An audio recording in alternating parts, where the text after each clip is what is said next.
예, 반갑습니다. 방금 소개받은 동국대학교 심정주입니다. 제가 오늘 준비한 내용은 조선시대의 여성 선비들의 유형이랄까요? 이런 것들을 한번 개관을 하고 또 이 신사임당에 대해서 본격적으로 설명을 드리려고 하는데요. 사실 조선시대에는 여성 선비들이 배출되기 어려운 그런 여건이 있었다. 이 조선시대 특히 16세기 이후 성리학 이념이 완전히 자리를 잡으면서 이 남녀 차별이라든가 모든 그 중심이 이제 남성 중심으로 이제 돼가는 이런 사회 분위기상 이 제대로 이제 역할을 하지 못하는 자신의 능력을 발휘할 수 없는 그런 정말 어려운 여건이 많이 이제 지속이 됐다라는 거죠. 특히 이 15세기 후반에 그 성종의 어머니였던 우리 인수대비라는 분이 내운이라는 책을 썼어요. 이 내운이라는 책이 조선의 여성들이 우리는 좀 더 여성답게 살아야 한다 이런 내용을 가지고 있는 책이거든요. 사실은 그 시대로 치면 진보적이었어요. 진보적인 여성이지만 지금의 관점에서 보면 상당히 여성의 어떤 그 뭐 생각이라든가 행동을 상당히 이제 좀 억제하는 그런 어떤 내용의 보급 이런 것들이 결과적으로 이 조선시대의 많은 여성들이 크게 활동하지 못하는 이런 제약적인 요소로 다가왔다. 그럼에도 불구하고 학문과 문자 또 예술 그리고 또 우리 지금 그 뭐 일제강점 시기를 전후한 시기에는 또 독립운동을 했던 최근에 와서는 이런 독립운동을 또 주도적으로 했던 이런 분들에 대해서도 이 여성 선비로서 우리가 좀 평가를 해줘야 된다는 이런 시각이 있습니다. 그런 뭐 인물들의 그 대표적인 사례를 들면 우리 신사임당 그리고 이 신사임당의 딸이었던 매창 이분도 상당히 뭐 그림이라든가 글씨에 능했다고 하고요. 사실 황진이도 신부는 그 전했지만 당대의 최고의 학자 서경덕과 이 학문을 교류할 정도로 아주 뛰어난 학문적 자질이 있었고, 그 다음에 이 허균의 누이였던 이 헌한설이라는 인물은 그 시가 동생인 허균이 명나라에까지 알림으로써 난설은 시집이 오히려 중국의 명나라에서도 유명해진 시인이 되었죠. 그리고 이 최근에 이제 많이 이제 뭐 자료로도 인용이 되고 있는데 이 미아밀기라는 책을 쓴 분이 있어요. 유이춘이라고. 이분의 부인이 송덕봉이라는 분이 있는데 이 미아밀기에서 이 송덕봉과의 교류도 많이 나오고 송덕봉이라는 인물이 상당히 여성학자로서 그 명망이 있었던 이런 부분이 나오고, 그리고 이제 오늘의 뭐 주인공이 될 수 있는 이 호연제 김씨 이분은 바로 이제 동춘당 송중길이라는 분의 중손 소대원 송여화라는 분의 부인이었어요. 그래서 이 역시 두 남편과 서로 이제 학문을 주고받은 뭐 이런 여러 내용이라든가 이런 부분에 대해서는 이제 오늘 또 우리 문희 선생님이 다시 자세히 설명을 드리겠습니다. 그리고 의유당 의령남씨라는 분, 우리 예전에 국어책에 동명일기, 의유당 간북 유람일기, 저는 분명히 고등학교 때 동명일기 배웠거든요. 여러분들 배웠나요? 안 배운 학생 있어요? 예전에 분명히 나왔거든요. 상당히 여성의 수필 문학 중에서 최고의 백미로 꼽히는 그 작품이에요. 의유당 의령남씨라는 분. 이것도 처음에는 의유당 김씨라고 알려졌다가 나중에 연구에 의해서 의령남씨라고 이제 밝혀져요. 대부분 또 여성의 이런 작품들이 미상이 되게 많아요. 우리 예전에도 이제 국어책에 많이 나오는 뭐 조친문이라든가 뭐 이런 글들 보면 이 작자 미상의 경우가 많은데 이거는 좀 밝혀진 예고, 윤지당 풍천임씨라는 분은 여성 성리학자로서 윤지당 유고를 남겼고, 빙어각 전준씨라는 분은 18, 19세기 여성의 어떤 실학자로 분류할 수 있는 인물인데 주합조중서, 뭐 생활의 지혜 같은 거 이런 것들을 다 모은 그런 책이에요. 뭐 가정생활 백과사전 같은 이런 책이라고 할 수 있죠. 그리고 이제 정일당 진주광씨는 19세기 여성 성리학자로서 정일당 유고라는 책을 합니다. 그래서 여러분들 아마 여기서 좀 궁금해 하시는 건 우리 호연제 이분만 빼시고 전부 다 당을 쓰죠. 무슨 당. 요런 것은 이 기본적으로 예전에는 관례적으로 여성들은 당호를 씁니다. 이 주로 여성들이 집안의 안채에 거처하는데 요걸 우리가 무슨 당이라고 하니까 그 내용에서 자신의 어떤 뭐 뜻이라든가 이런 걸 드러내서, 그래서 당이라든가 또는 경우에 따라서는 제를 쓰기도 하고 이 빙어학처럼 각이라고 하는 다 거처하는 뭐 방 이런 것을 뜻한다. 그래서 이게 저는 이것도 그대로 이것을 벤치마킹 했는지는 모르겠는데 대전에서 제일 유명한 빵집 성심당백이 지금 당호를 쓰고 있습니다. 그죠? 이 당호 때문인지 정말 이 성심 제과했을 때보다는 성심당 하니까 훨씬 느낌이 좋지 않아요? 그래서 우리가 이 당호가 가지고 주는 친근감 같은 게 분명히 있다라는 거죠. 그래서 이 지금 독립운동가에 대해서는 최근에 영화 암살이라는 영화 여러분들 보셨나요? 이 전지현 씨의 모델이 되었던 인물이 실제 실존 인물이에요. 남자인 의사라고. 그리고 이제 윤희순 의사, 뭐 박자혜 의사 이런 분들이 여성 그 독립운동가 이런 분들도 광범위하게는 우리가 여성 선비로 분류할 수 있다라는 거죠. 여기에 지금 관련 자료들이 이제 지금 남아 있습니다. 현재 김희시의 시도 남아 있고 우유당의 이 우유당 일기 또 규합총서 정일당 요구 윤지당 요구 그 여성 선비들 사실은 그 전에는 정말 뭐 신사임당이라는 인물도 사실은 이 선비라는 관점에서보다는 율곡 선생을 낳은 어머니라는 관점에서만 많이 알려져 있는데 최근에는 여성 선비 관점에서 많이 이제 기억이 되고 있고요. 우리 그 영화 암살의 모델이 되었던 독립운동가 이런 분들 앞으로 더 많은 이제 또 연구가 있어야 되고 또 중요한 것 중에 하나는 또 이런 분들이 그 활동했던 그런 공간들 이런 것들도 우리가 잘 이제 그 복원을 하고 또 거기에 대해서 또 관리하면서 스토리텔링 같은 거 이분들이 이런 일을 했다. 우리가 이런 인연이 있는 곳에 가면 훨씬 느낌이 다르잖아요. 그런 것처럼 한번 이런 분들에 대해서는 좀 더 우리가 그 조사를 해나가야 된다는 거죠. 그래서 제가 이제 목차를 뽑아봤는데 주로 뭐 생애 그리고 유형별로 물론 이게 다 신사임당이라는 분에 다 관련된 것이지만 좀 약간 이렇게 구분을 해서 효녀로서 또 어머니로서 아내로서 예술가로서 율곡의 어머니로서 그리고 이 관련 유적지 이렇게 뽑아봤는데요. 1504년생이에요. 1504년. 그래서 우리도 보면 이런 것들을 인물이 태어난 연도 같은 경우는 참 외우기가 힘들어요. 그랬을 때 어떻게 외우면 조금 그래도 편하냐 하면 역사 공부 좀 많이 하신 분들은 1504년이 갑자사가 일어났던 해요. 갑자사.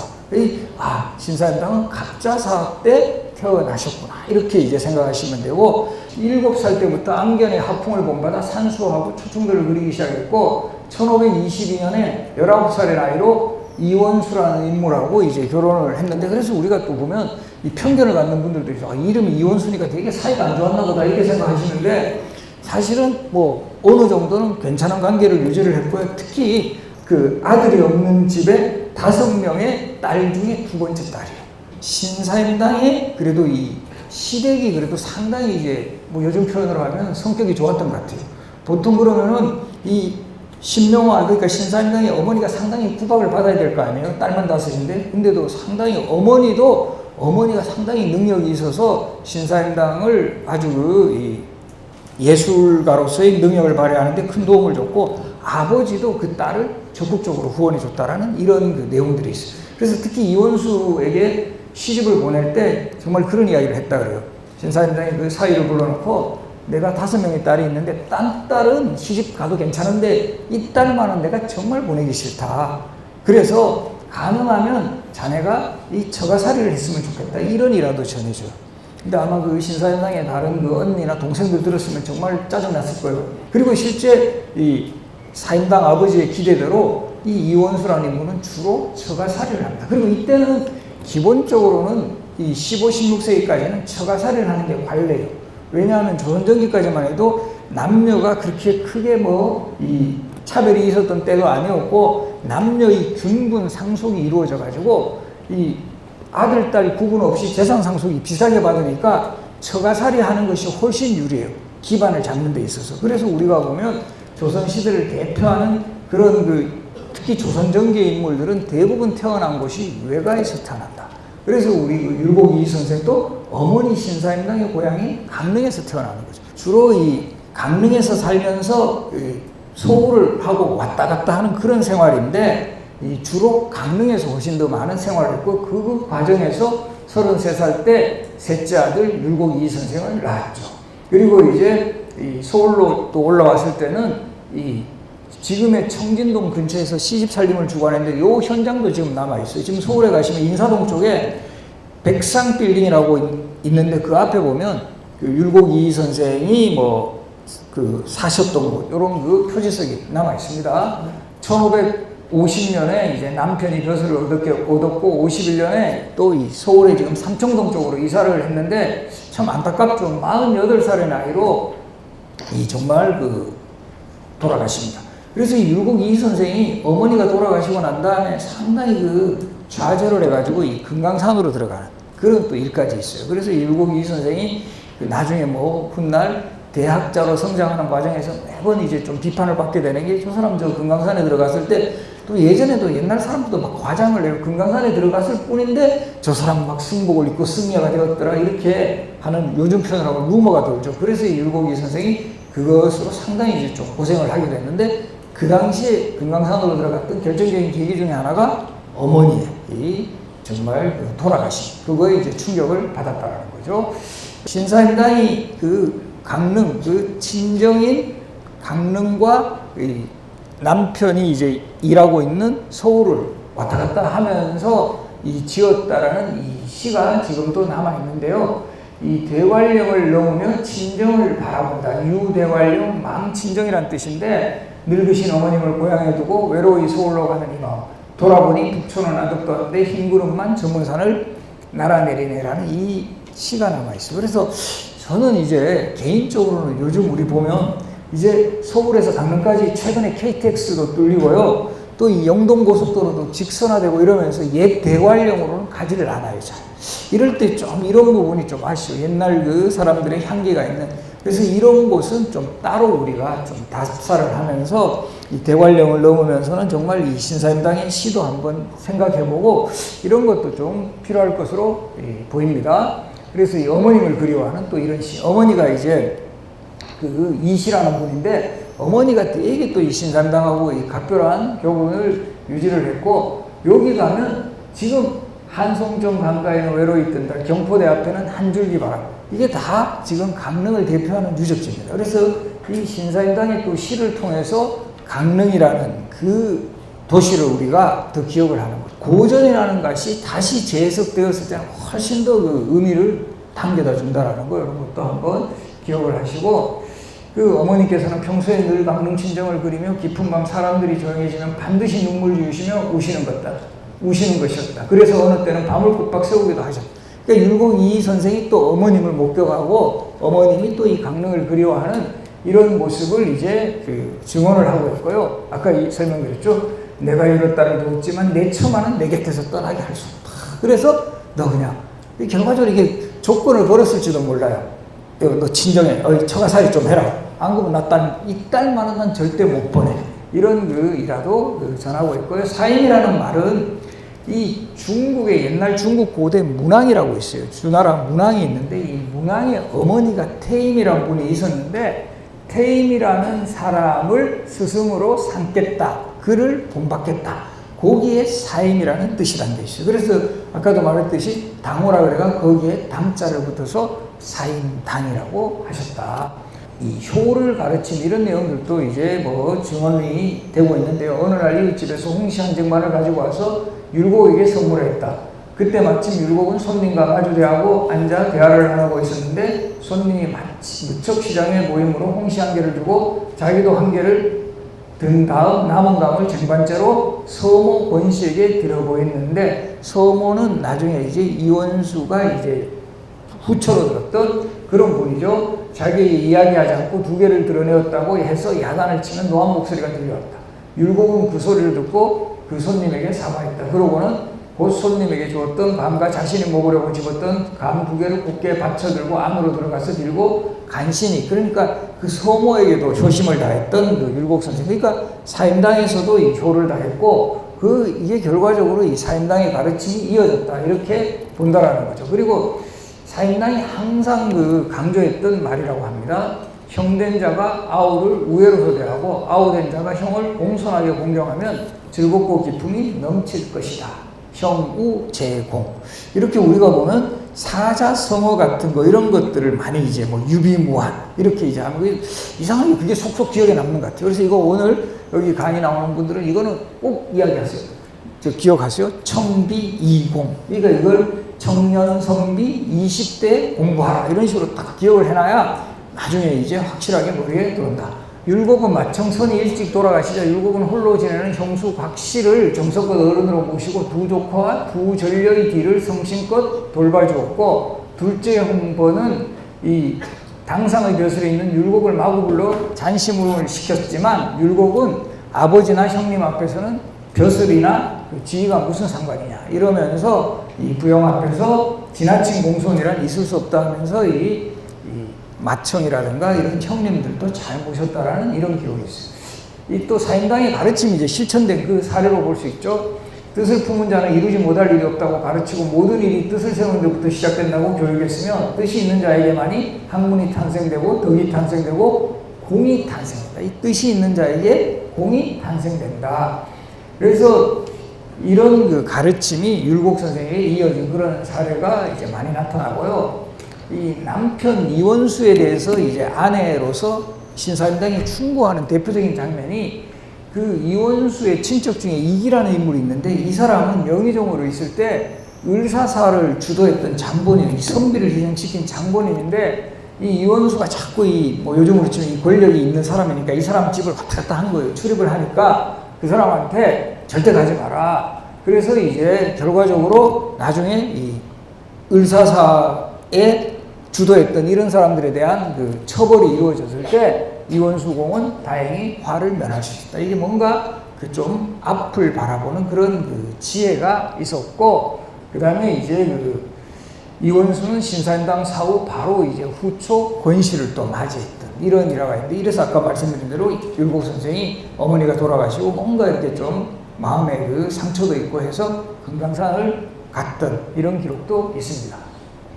그 다음에 아마 지금의 오늘 주제인 여성과 선비라는 주제에 사실 신사임당이 등장할 수 있는 가장 큰 이유 중에 하나인데, 정말 예술가로서 아주 뛰어난 능력을 보였어요. 이제까지는 이 신사임당이 그런 면모에 대해서는 크게 언급이 되지 않은 부분이 있었는데 최근에 이런 부분이 많이 강조되고 있어요. 사실 신사임당의 이 그림은 사실 여기 계신 여러분들도 자주 볼 수 있어요. 아마 자주 볼 수 없을 수도 있겠네요. 왜냐하면 신사임당의 그림이 너무 고액권에 그려져 있어서 아마 1,000원권에 그려져 있었으면 여러분들이 더 자주 봤을 건데, 여러분들도 5만원권 보기는 좀 힘들잖아, 그죠? 그러니까 이제 5만원권에 지금 신사임당의 초충도 그림이 그려져 있습니다. 그리고 5,000원권 그림에도 율곡 이희 선생이 표지 모델로 등장하는 5,000원권에도, 제가 5,000원짜리가 있는지 모르겠는데 5,000원권 그림에도 초충도 그림이 뒤편에 그려져 있어요. 근데 이게 많은 분들이 또 이거 잘 기억하세요. 이거 오해하시는 게 이 신사임당의 그림이 이거 뒤에 있는 대나무하고 이 매화 그림도 신사임당의 그림이 아닌가? 이거는 신사임당 그림이 아니에요. 이정이라는 분이 대나무 그렸고 그 다음에 어몽영이라는 사람이 그린 매화 그림인데, 이게 왜 이렇게 돼버리냐면 5,000원권 지폐, 이미 율곡 선생 지폐 만들 때 어머니 그림을 그려놓은 바람에 더 이상 이제 그림 쓸 게 없어서 뒷부분은 사실은 동시대 사람들이 그린 그림이다. 그래서 이런 거 혹시라도 잘 이해하셔야 돼. 이런 거 시험 문제 나오면 틀리기 딱 좋은 그런 문제인데, 이 신사임당, 그리고 이렇게 모자가 이 지폐 표지 모델이 된 이런 사례는 아마 이건 세계적으로도 거의 유일하다. 이것은 그만큼 이 두 사람 자체가 모자 관계를 떠나서 학문적으로나 여러 가지 면에서 그 뛰어난 능력을 보여줬음을 증명하죠. 그래서 여기에는 또 우리가 이야기가 덧붙여져요. 여기 보면 이제 오고제 집이라는 글에 나오는데, 우리 집에 율곡 선생 어머니가 그린 풀과 벌레의 그림 한 폭이 있었는데 여름에 뜰하게 햇볕을 쬐이다가 닭이 쪼는 바람에 종이가 마침내 뚫어졌다. 이렇게 이제 워낙 그림을 잘 그려가지고 이 실제 진짜인지요. 자, 이런 그림에서 여러분들 어떤 그림 생각나요? 비슷한 그림 뭐가 있었죠? 황용사에 누가 솔벌하는 사람이 노송도 늙은 소나무를 그리니까 워낙 그 그림이 정말 그 진짜인 줄 알고 이 새가 거기에 앉으려고 했다가 떨어졌다. 기억나죠? 그래서 바로 이 기록도 신사임당의 이 초충도 그림이 얼마나 정밀했기에 그 닭이 그게 진짜 벌레인 줄 알고 그 쪼으려다가 실패했다라는 이런 기록이 있죠. 그래서 물론 이 신사임당이나 솔거라는 인물이 정말 대단한 화가라는 건 물론 부인할 수 없지만, 이런 정말 이 그림 잘 그린 사람에게는 정말 좀 어리버리한 새나 닭이 좀 뒷받침을 해줘야 이런 사람들의 명성이 살아날 수가 있다라는 거죠. 그래서 이 벌레나 나비 등은 더욱 신묘한 경지에 들어가 마치 살아 움직이는 듯하니 붓으로 그린 물과 같아요. 그러니까 살아 움직이는 것 같으니까 닭이.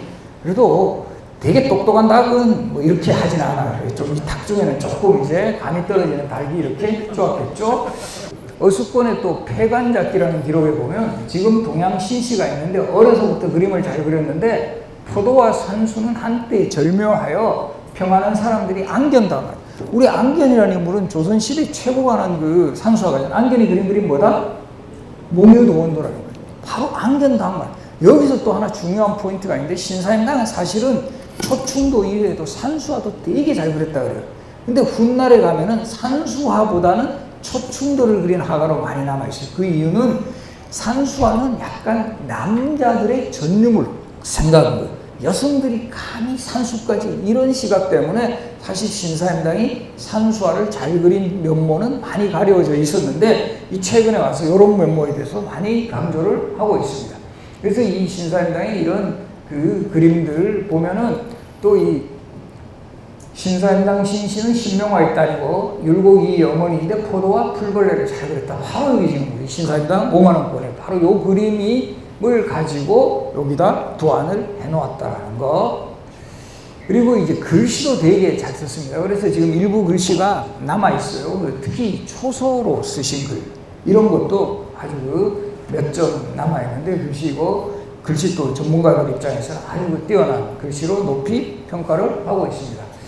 그래서 이런 그 신사임당이라는 인물이 왜 그러면 이처럼 뛰어난 뭐 예술가이자 또 여성 선비로서의 자질을 많이 갖췄는데, 왜 이렇게 그 여성 선비로서의 면모가 조금은 그 가려져 버리냐 하면은, 사실은 그 율곡 이희 선생의 학문을 계승한 대표적인 인물이 지금 여기 바로 이 대전 지역을 대표하는 또 그 학자이기도 한 동춘당 송중길, 그 다음에 또 누가 있죠? 우암 송시현. 이 우암 선생이 사실 율곡 이희 선생의 적전 제자예요. 그리고 이 조선 후기에는 사실 상당히 그 서인에서 노론으로 이어지는 정치적 뭐 핵심 인물이에요. 이 송시현이라는 인물이 사실은 율곡 이희 선생을 기록을 하면서 이제 신사임당의 어떤 예술적 재능이라든가 이런 그 선비로서의 능력 이외에 저분은 율곡의 어머니라서 이처럼 뛰어나다, 이런 면모만을 강조시켜버려요. 지금도 우리 블로그 같은데 이런 데 있죠. 뭐 카톡 같은데 전부 다 보면은 여성들 같은, 어머니 같은 경우 자기 이름 잘 안 써요. 혜원맘, 누구맘 이렇게 쓴다니까? 그렇지 않아요? 그분의 직접 이름 잘 몰라요. 사실은 그런 부분도 우리가 어느 정도는 좀 개선해야 될 부분이죠. 그러니까 우리도 결과적으로 보면 이 조선 후기의 이 노론의 핵심 세력들이 율곡 이희 선생을 강조하는 과정에서 그 어머니 역시 신사임당도 율곡의 어머니이기 때문에 이 사람은 정말 뛰어나다, 이런 식으로만 포인트를 매죠. 그러니까 이 신사임당으로 기억이 돼버리는 게 아니라 뭐 요즘 기준으로 하면 율곡맘 이렇게 돼버린다. 그렇게 돼버리면서 이 율곡 선생의 어떤 그 명성 때문에 오히려 이 신사임당은 오히려 조선 후기 내내 거기에서 좀 빛을 발휘하지 못했다, 이런 측면이 분명히 있다는 거죠. 그래서 우리가 바로 이런 자리를 마련한 것도, 사실은 우리 신사임당뿐만 아니라 다른 그 여성 선비들도 오히려 누구의 남편으로만 기억이 되는 그런 그 흐름들이 많았는데, 이제 좀 그런 면모를, 근데 물론 거기에는 한계가 있어요. 뭐 이런 자료라든가 여러 가지 기록들이 좀 더 이제 남성 중심적이고 이러기 때문에 그런 행간을 잃는 그런 그 모습이라든가, 마찬가지입니다. 여성 독립운동가들에 대해서도 상당히 남성보다도 그 행적이라든가 그 활약상이 더 적게 기록되더라도 그 조그만한 기록 속에서도 그거는 결과적으로 그 기록이 되었다라는 거는 이분이 얼마나 그 중요한 역할을 했는가를 역설적으로 보여준다는 거예요. 그것을 잘 찾아가지고 이제 우리 시대에 다시 재평가하는 움직임을 보여야 돼요. 대부분 누구나 한번 유적지 한번 가보세요. 율곡 이희 선생이 태어나신 곳 이렇게 돼 있었어요. 반대로 할 수 있잖아요. 신사임당이 율곡 선생을 낳은 곳, 이거 되지 않아요? 근데 지금 이거 한번 가보세요. 전부 다 율곡 선생이 태어나신 곳. 사실은 강릉 오죽헌만은 율곡 선생은 그냥 태어나신 곳이고, 율곡 선생을 본가는 저 파주에 있는 율곡리예요. 그래서 저기가 밤나무가 많이 자라나는 계곡이라는 뜻으로, 밤골이라는 뜻으로 율곡이거든요.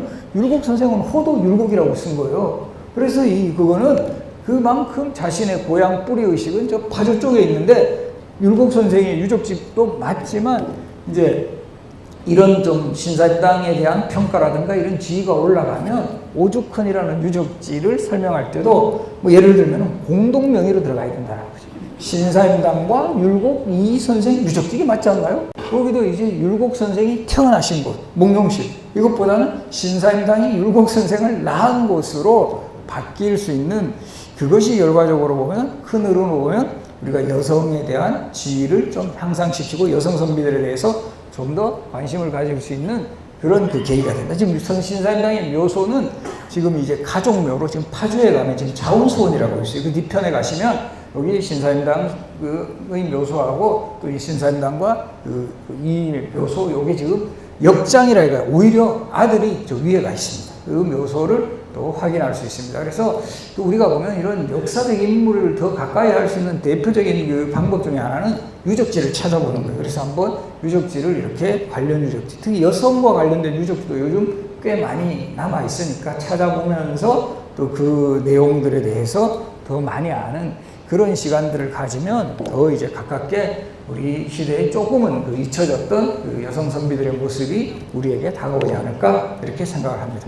감사합니다.